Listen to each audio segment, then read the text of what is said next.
Good evening, everyone, and this is the Backstage talk show. With us tonight, Her Majesty's Ambassador to Mongolia, Catherine Arnold, and Executive Managing Director Michael Booker of here, Western Premier Tuushin Hotel.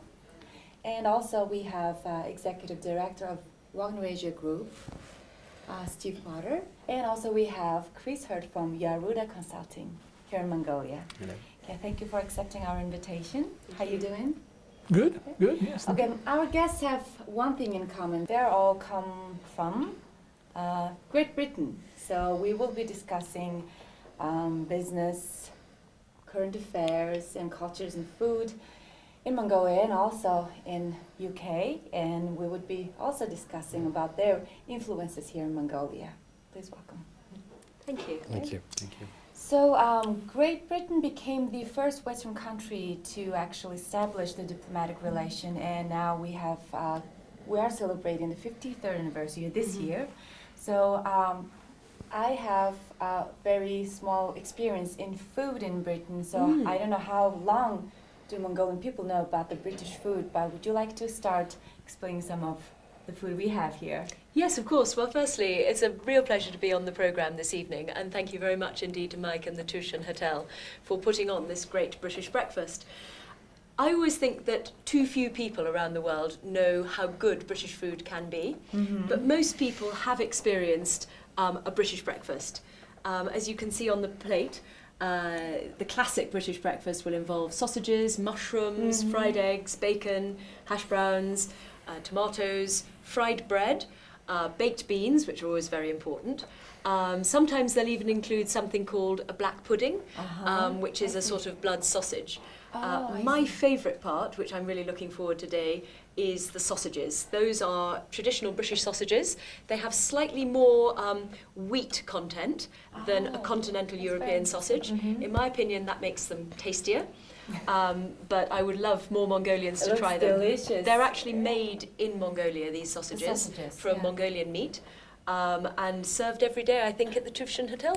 That's correct. Yes, the big British breakfast is very popular here, and many people actually pop in for a business. We are familiar with the British breakfast in general, right? But many people actually pop into the hotel to eat this on a morning, and we actually serve it all day because the beauty of a meal like this, it can actually feed you for a full day. It's a real man-size breakfast. Yeah, and it's a special treat. And so you have it all day. Well, come in at 9 o'clock in the evening and come in and eat. You could come in and eat that, Great. But I don't recommend going to bed after eating all of that. I won't have sleep then. Okay, Madam Ambassador, first of all, I read that you have worked on very different sectors in human rights, politics, and terrorism as well. You worked in Afghanistan, Iran, and Iraq. Yes. So what made you to make a decision to come to Mongolia? That was very interesting. I always find that a really difficult question to answer because I think 30% of the answer is rational and 70% isn't very rational at all. The Foreign Office system, we get to apply for the jobs that we want to go to, so we're never told where to go. And I'd been abroad for a very long time, as you've seen, in the countries that you mentioned, and I'd gone back to the UK. And I promised myself I'd stay in the UK for 4 years for all sorts of reasons, and lots of really interesting ambassadorial jobs were coming up. And I kept saying, no, I'm not, I'm going to wait 4 years. And then Mongolia came up. And the irrational side is, I can't really tell you why. The moment I saw that, I knew I had to apply. I'd always wanted to visit Mongolia. There were 2 occasions before where I tried to come on holiday, but the time when I had enough holiday available was in the winter, and it's very, very hard to set up tourism in the winter.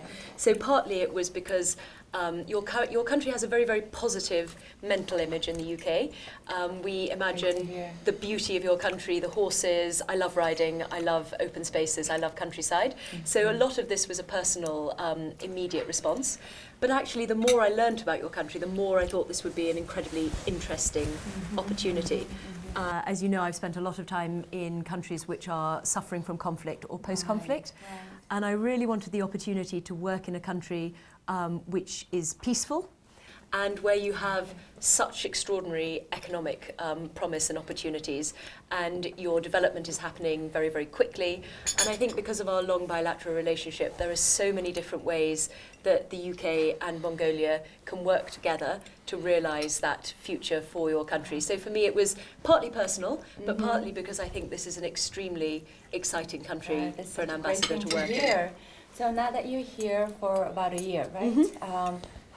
How do you feel being here in Mongolia? So I think all of those perceptions about how beautiful Mongolia is, how amazing the riding is, all of those sort of tourism side of Mongolia have been absolutely realised. It's an absolutely stunning country. I think the opportunities for the UK and Mongolia to work together are probably even greater than I had realised. And there are so many different facets to our relationship, from peacekeeping. I stayed on a base with Mongolian soldiers in Afghanistan when I was there, so I already knew about that strong peacekeeping link that we had. But there are so many other areas where we're working with you on the defence side. Mongolia is a member of the UN Human Rights Council at the moment, as is the UK. And of course, because you're a democracy, because you value freedom of expression, because you're keen to promote human rights in the same way that the UK is around the world, there's so much that we can work together on there. And so many different issues, including the illegal wildlife trade, where Mongolia has a positive record, and we've been able to support Mongolia to promote what you've been doing even further. And that's before we look at the commercial side. Obviously, there are economic challenges that your country is facing, but I think there's also still a lot of potential. And that's why we're running a British festival on the 11th and 12th of November at the Shangri-La Mall. We're calling it the Inspire Me Festival, and it's focused on education, innovation and technology. In part, it's to demonstrate what British companies and British organisations can offer Mongolia, but also it's about celebrating all of the things that we do together. I think the most important thing is that we really hope it's going to be fun. All day on the Friday and all day on the Saturday, there will be a series of events, from book readings for children, from Harry Potter, Shakespeare. We're working with the IMAX cinema. Absolutely, working with the IMAX cinema to show a number of films. There'll be fashion shows. There'll be opportunities to learn more about going to university in the UK. So I think there's so much to celebrate. Great. Yeah, great to hear. Don't forget I would the encourage cricket. my viewers Don't to forget go the there cricket. with family and kids. Absolutely. So Chris will be at the festival talking about cricket. Oh, that's good. That's great. Tell us more about that. You? Yeah, so I'll be together with the head of Mongolian cricket, who's a Mongolian chap called Batulga Gombo. So I'll be showcasing what we've managed to achieve in the last 3 or 4 years in Mongolia. Mongolian kids started playing cricket about 3 years ago under the tutelage of this chap who learnt about cricket in Australia. And he fell in love with it and brought it back to Mongolia, and it's been going from strength to strength. So this year we built Mongolia's first ever cricket pitch. Wow, that's great. Yeah. And I think we've introduced about 90 kids who are brand new to the sport. We'll have them running around the Shangri-La Mall in cricket kit, doing demonstrations and showing everybody how it works. Sounds terrific. Yeah, so for the business you are running here in Mongolia, so how long have you been doing consulting business here? So we came here in May of 2011, so it's 5.5 years now. Yeah. What made you to come to Mongolia? Same question. Yes, exactly. I think there wasn't that much logic in it, similar to Catherine, but probably a bit more logic, maybe like 50% logic, but certainly 50% of just wanting to come and explore a country which is still relatively sort of unknown, I think, around the world. But in Britain, we do appreciate, you know, its existence and its geopolitical situation, a little bit of its history, and it's really full of mystery for us. From reading about your company, consulting company, I want to explore more exactly what you do, what kind of services you provide and supply to your customers. Could you go on details more? Yes, absolutely. I mean, really, it's a very simple business. So we work with foreign investors who come and invest in Mongolia. We help them get set up, so we help them with incorporating a company and running it, and avoiding tax pitfalls, avoiding compliance problems, making sure that they do everything according to the Mongolian law, and and we just provide peace of mind for them by helping them with all that, so that they can focus on building their business here. How do you like the breakfast? It's You like it excellent. here? Yes. Have you had it here before, or is it your first time?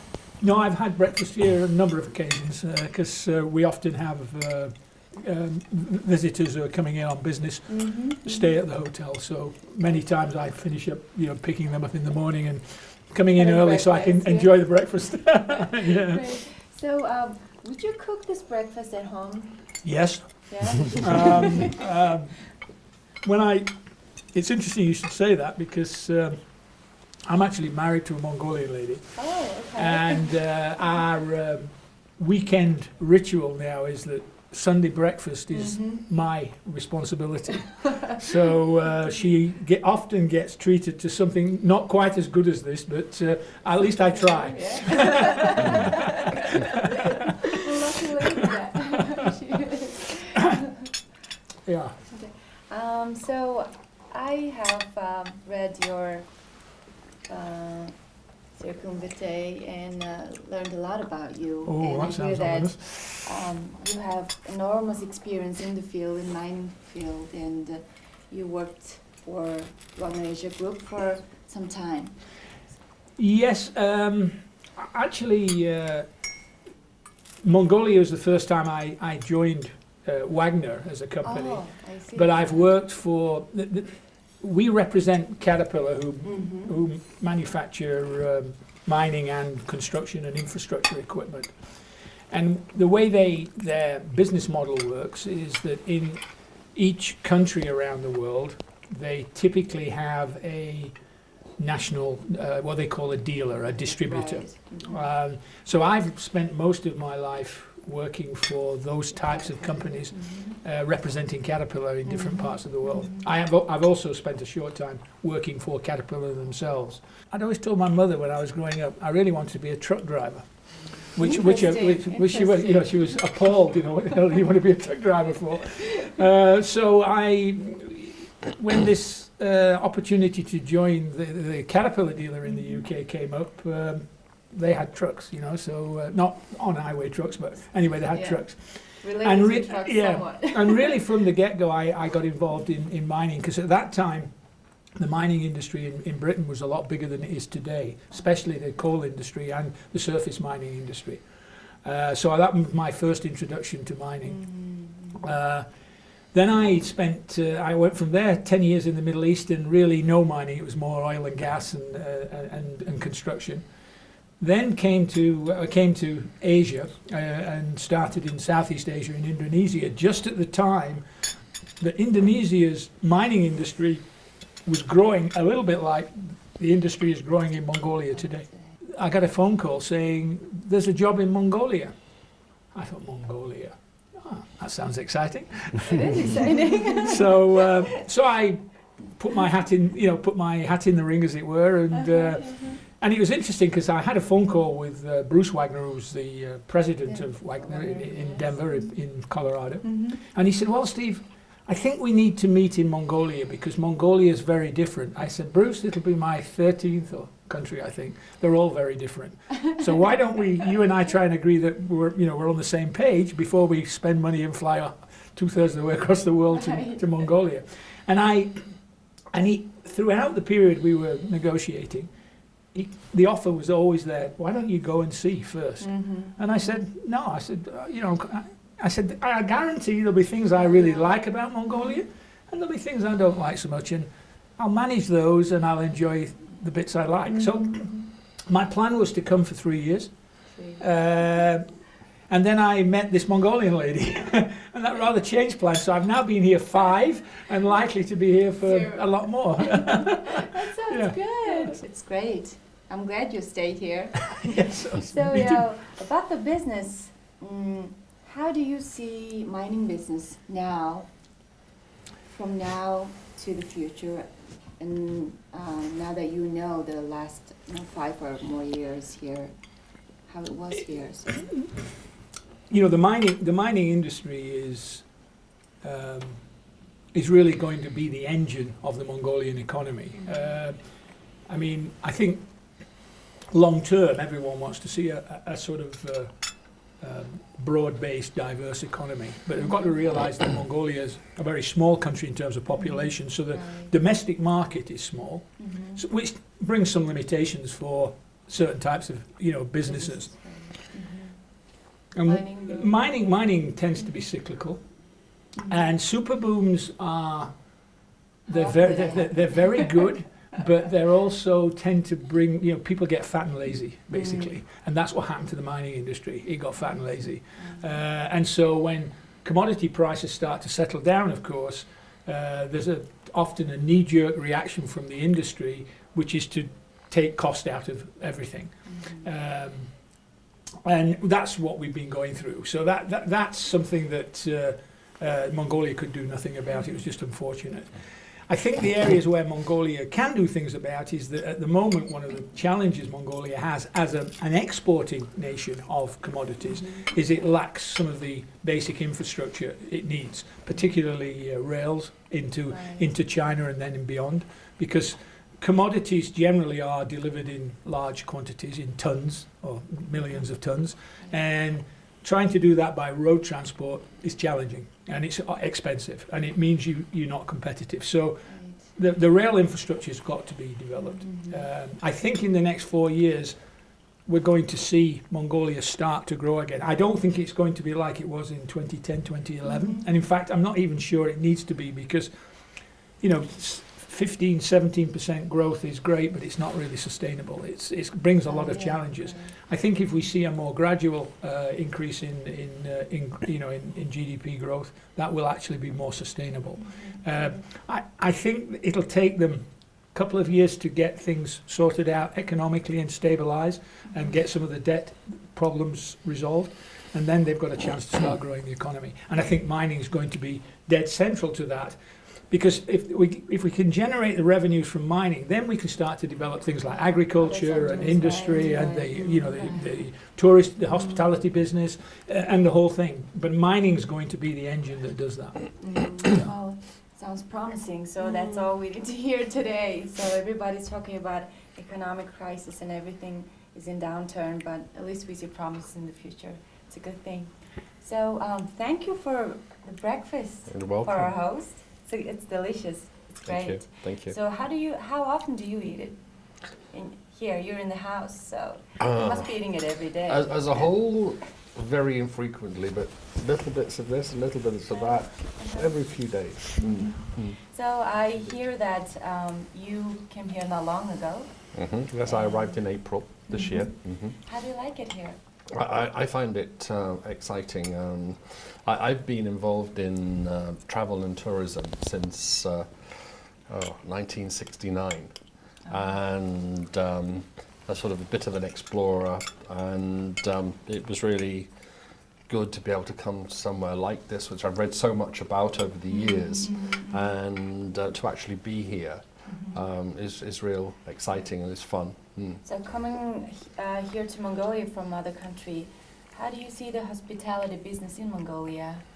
My last post before I was here was actually on the Egypt-Israel border, where I was running a hotel, basically gearing up to tourists. So this particular hotel, most of the business here is from people who are here on business for various aspects of what Steve was just talking about. So it's very different. We do get some tourists here, but I think the opportunities are here to develop tourism, and I'd like to see that happen. And hopefully with my sort of 40 plus years experience, I'm going to be able to, as well as run the hotel, is work with the Tourism Association, Hotels Association and the Ministry of Tourism to attract tourists here, and using my networking skills from around the world and my contacts is to try and develop that business, because I think it's a wonderful country. There's lots to see, there's so much to see and do, and I think the opportunities are great. So what brought you to Mongolia? One day I received a telephone call saying that there's a hotel in Mongolia looking for a general manager. Are you interested?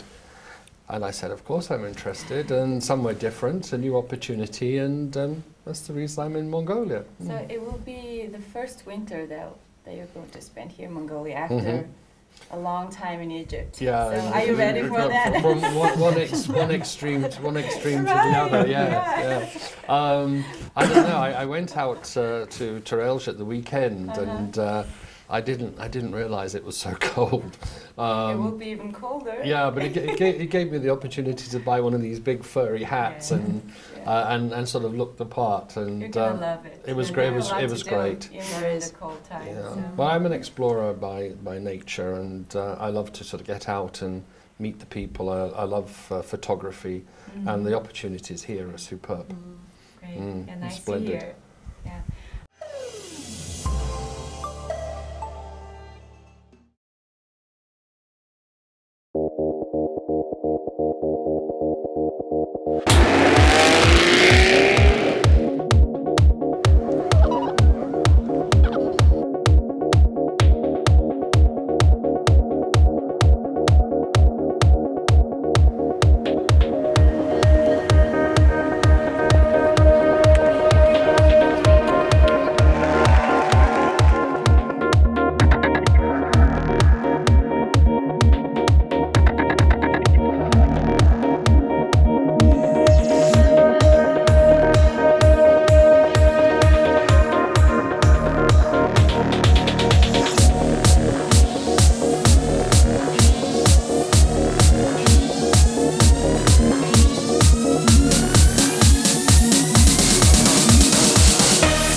I have another question, Madam Ambassador.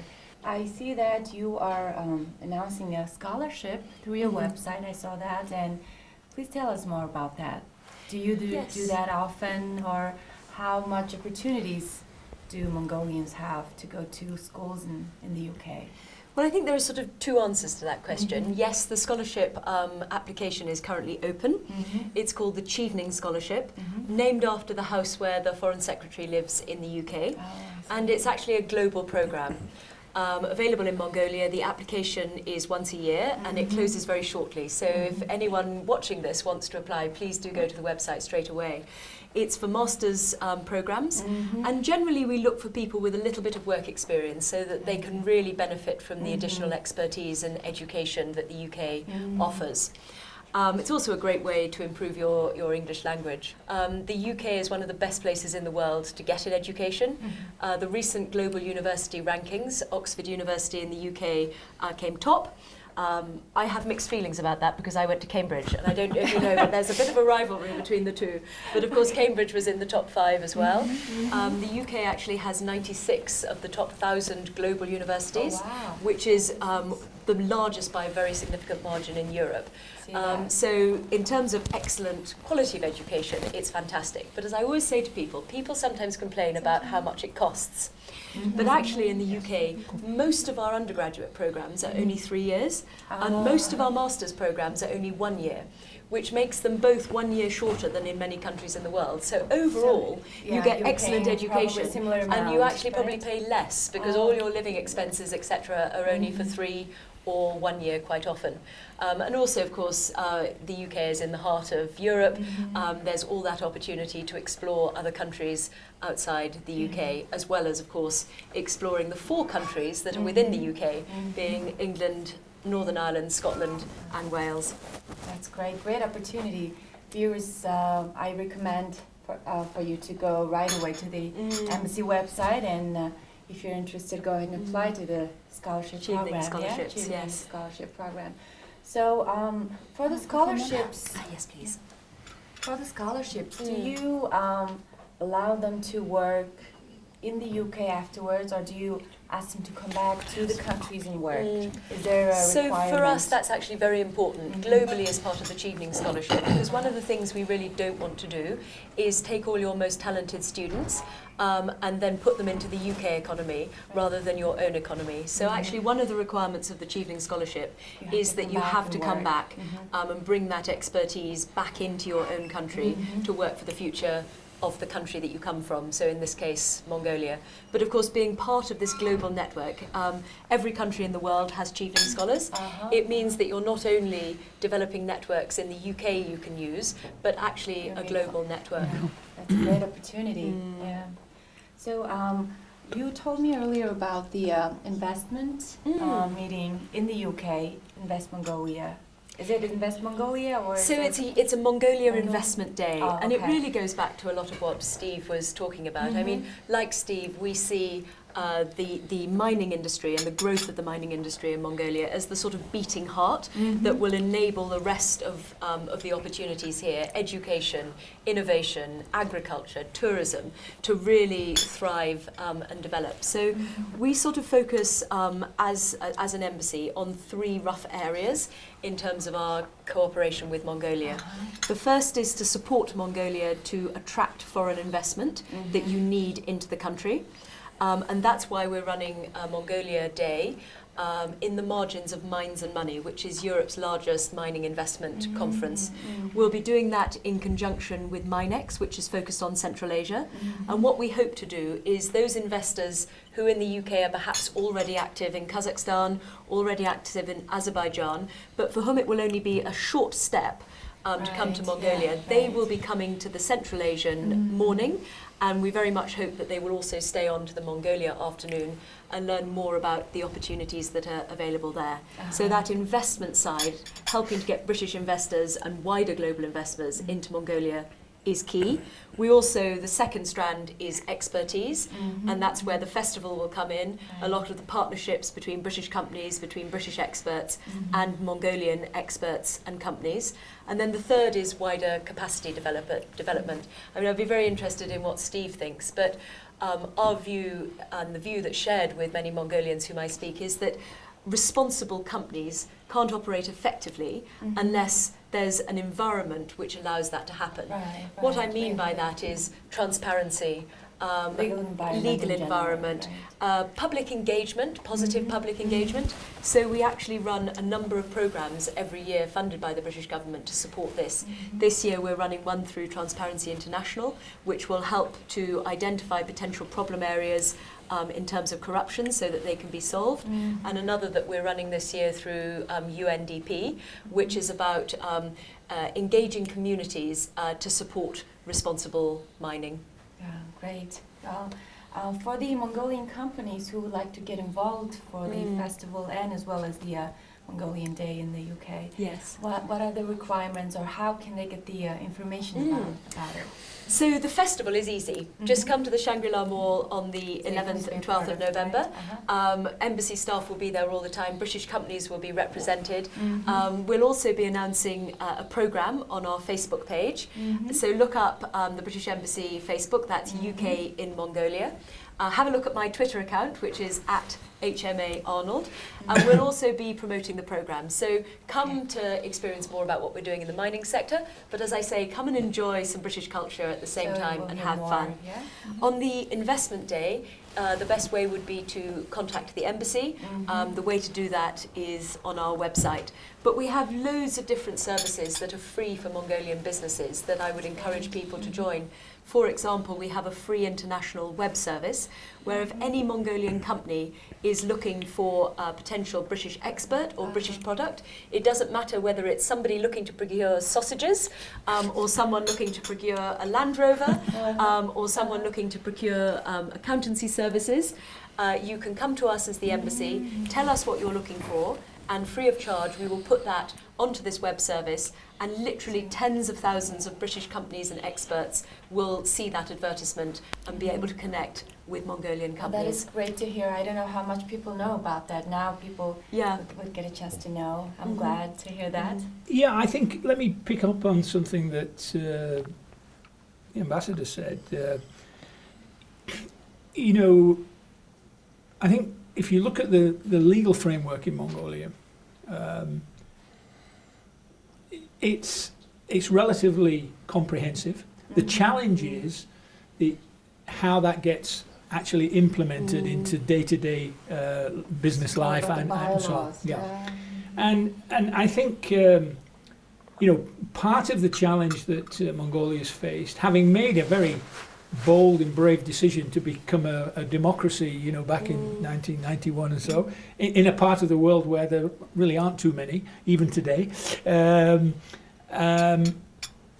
therefore having a parliamentary cycle, a 4-year cycle as you do. One of the things that one of the challenges with that is that often there's change. You know, one party wins and another party wins, and what is needed is an administration. In Britain we call it the civil service, and that provides the continuity through the changes in the political parties, and that's something that Mongolia I think has struggled with.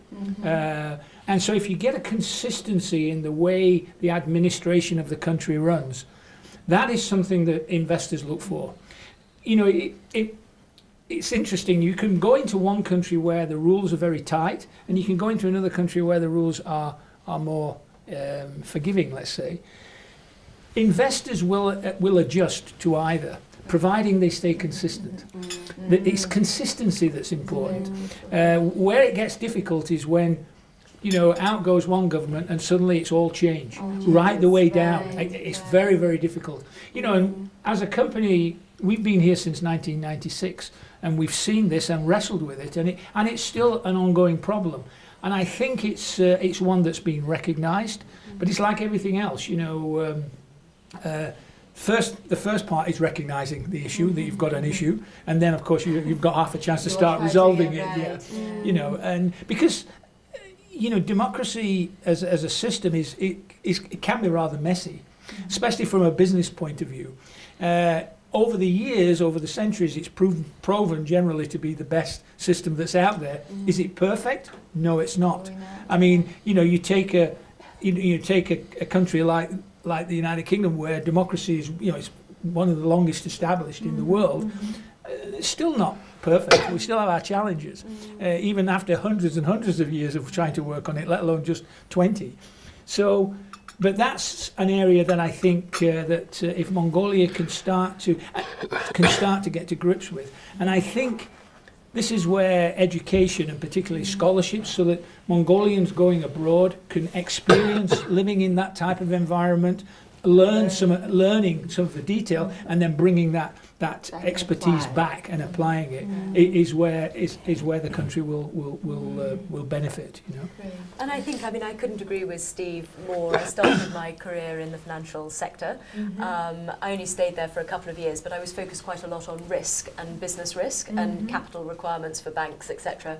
But one of the fundamental things, it doesn't matter what your business is, risk is extremely important. It doesn't matter what country you're in, risk is extremely important. And so as I always say, just to echo Steve, if you can distill what businesses are looking for into 3 words, I always say it's clarity, consistency, and communication. So it doesn't matter whether you're talking about your legal framework, it doesn't matter if you're talking about the sectors that you want investment in. It needs to be clear, it needs to be consistent and not changing too frequently, Right. or if it does need to change, it needs to be communicated clearly about what that change Yeah, is. very And much so. underneath all of that is communication, talking to businesses, working out what the effect of a policy decision will be on businesses before you take that decision.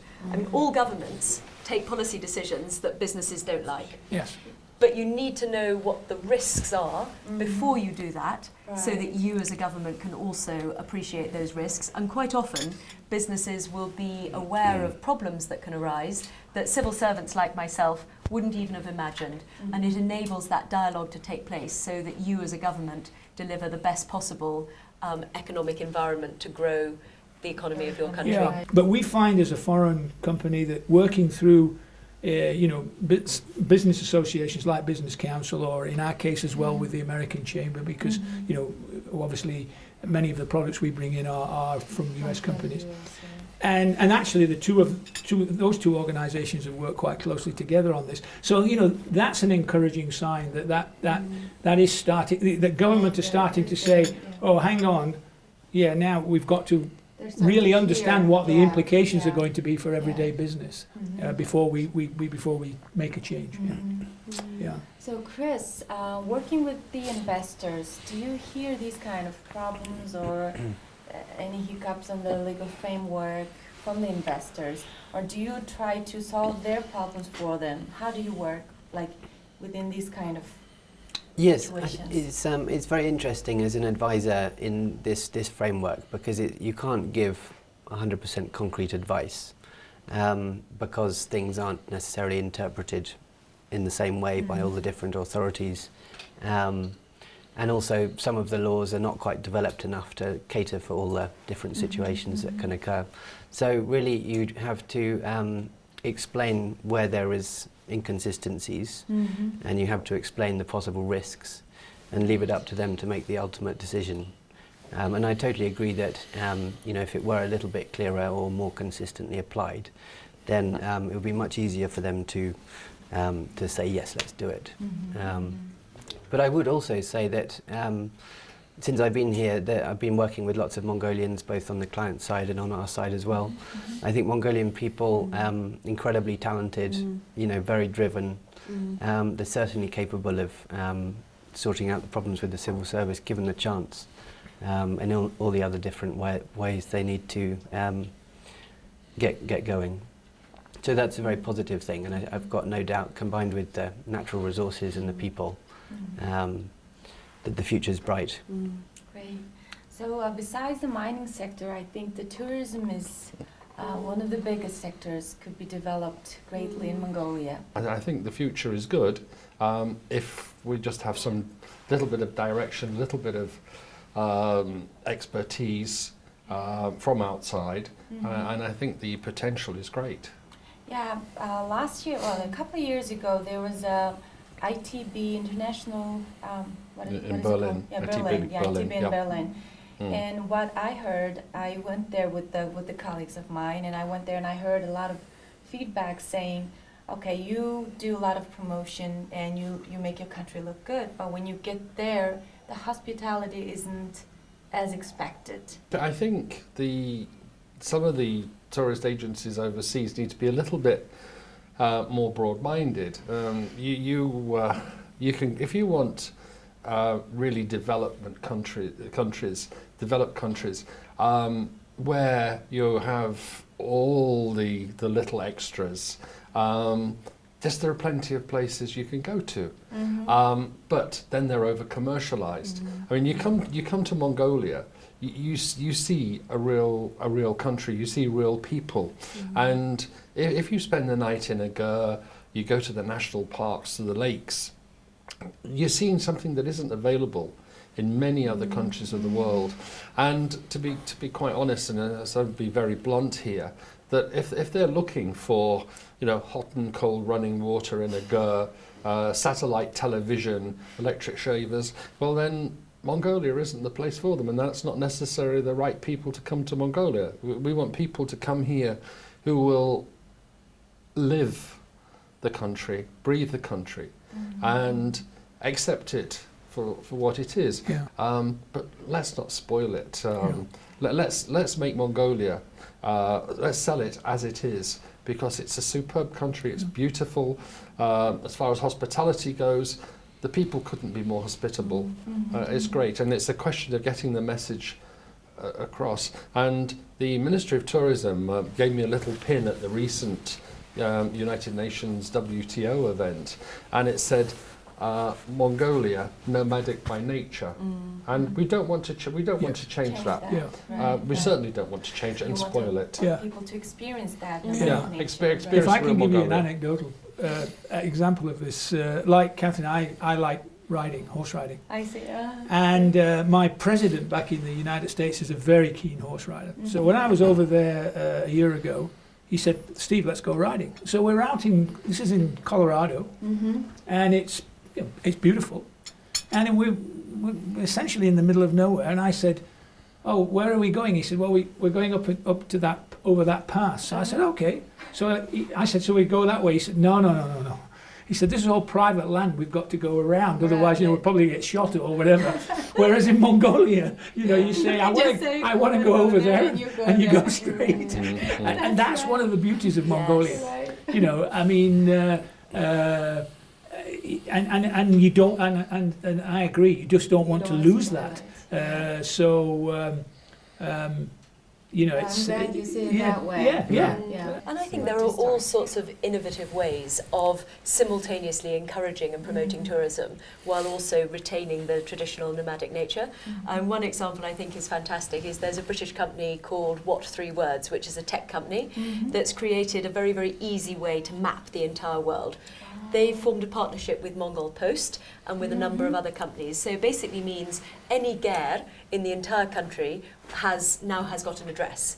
So the first thing is that helps the postal service. But there are so many follow-ons to that. So one of the areas where it's potentially going to be used is with Airbnb. So what that will basically mean is any Mongolian nomadic herder who wants to encourage tourists can now register on Airbnb. But the problem was, how do you find them? But with this new collaboration with What 3 Words, you have your phone, and it doesn't matter whether you've got no reception or not, because the GPS data still works and will update it. Any tourist can go on Airbnb, book with a nomadic family, and then use What 3 Words, this British company, to find where they're going. And it's little things like that, innovation, that can completely transform the sector. That's great. That sounds terrific. Well, I think we had such great time talking about, in general, about Mongolia and also business in Mongolia. And I'm glad that there are very positive and very nice review from foreigners who live in Mongolia. And VTV as a host want to be a host who communicates the communities, not just only Mongolian and all the other communities in Mongolia. So thank you for taking the invitation first time. You're the first, so I'm sure there are many more to come, and letting us start this great program. If there's anything you wanted to say to Mongolians or your business customers or for general public to understand about what you do or about the community, British community, or about the UK in general, I'll leave you to it. Well, I'd like to just mention cricket again. I'm not sure how much you'll... that is important. I want Mongolian kids to learn cricket and play. So I'm not sure how much your viewers know about cricket, but it's a game that's a little bit like baseball, but sort of great-grandfather, slightly more, slightly older. It's also a little bit like Gundigmatic. Matka. Gudigmatic. We used to play when we were kids. Exactly. So it's similar to that, and it's with a bat and ball. It teaches all sorts of different skills, but most importantly, it teaches teamwork in a very strategic game, and it's also incredibly good fun and highly addictive, and very good for you. So I just wanted to shout that out. If anybody wants to play, it's totally free at the moment, and we're hoping to keep it free. How do they get to? So on Facebook we have a page which is Cricket Mongolia. Cricket Mongolia. So very easy. Sign up to that, and we'll be putting out lots of news. Great. Okay. Madam Ambassador? Well, I've done a lot of talking, and as an embassy, we don't want to talk at Mongolia, we want to engage with Mongolia. So I think my final message would be, we do a lot here. We work and cooperate with many different Mongolian businesses, with Mongolian organisations. So follow us on UK and Mongolia, the Facebook page, follow us on Twitter, and talk to us and engage with us. Okay, thank you. Well, as far as I'm concerned, I would like to thank everybody who supports us in this hotel. But the important thing from a hospitality point of view for us, this particular venue, is that people travel thousands of miles to come to Mongolia. And our aim is to make people feel comfortable, safe, in a home away from home. And it's a privilege for me to actually work in Mongolia and do my little bit to try and help towards the increase of tourism and hospitality here. So thank you very much. Thank you. Quick one from business. I think most Mongolians know of Wagner Asia, so they know the products they know the products we sell, and more importantly, we support all those products, and we've been doing that for 20 years, and we intend to keep doing that. So, but from a personal point of view, I think, as I said right at the outset, my kids told me, Dad, go do something exciting because you're getting a boring old guy. So I'd like to thank Mongolia for providing me with a lady that's no longer making me a boring old guy. Well, that's a good way to end the show, and that's all for this edition of Backstage. And please follow us on Facebook, VTelevision, also Twitter, VTV Mongolia, and we will see you next time. Thank you very much for all our guests. Thank you Thank very you. much. Thank you. Thank you.